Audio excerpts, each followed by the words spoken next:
সাভারের বিকেএসপিতে ঢাকা প্রিমিয়ার লিগের ম্যাচ খেলতে গিয়ে হঠাৎ অসুস্থ হয়ে পড়েছেন তামিম ইকবাল।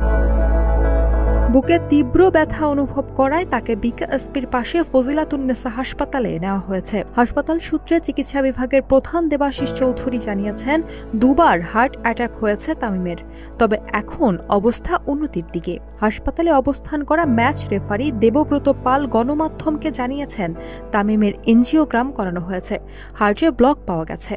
তামিমের দল মোহামেডান স্পোর্টিং ক্লাবের কর্মকর্তা তারিকুল ইসলাম জানিয়েছেন, তামিমকে ঢাকার এভারকেয়ার হাসপাতালে আনার চেষ্টা করা হয়েছিল, কিন্তু হেলিকপ্টারে উঠানোর মতো অবস্থার উন্নতি না হওয়ায় তাকে ফজিলাতুন্নেসা হাসপাতালেই চিকিৎসা দেওয়া হচ্ছে।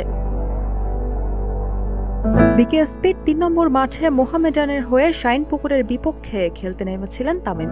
অধিনায়ক হিসেবে টসেও অংশ নেন। এরপর হঠাৎ বুকে ব্যথা অনুভব করায় তামিমকে বিকেএসপিতেই প্রাথমিক চিকিৎসা দেওয়া হয়। অবস্থার উন্নতি না হওয়ায় নিয়ে যাওয়া হয় হাসপাতালে। এই মুহূর্তে তিনি সেখানেই ভর্তি। এরই মধ্যে তামিমের স্ত্রী আয়েশা সিদ্দিকা, বড় ভাই ও সাবেক ক্রিকেটার নাফিস ইকবাল সহ পরিবারের অন্য সদস্যরাও হাসপাতালে পৌঁছেছেন।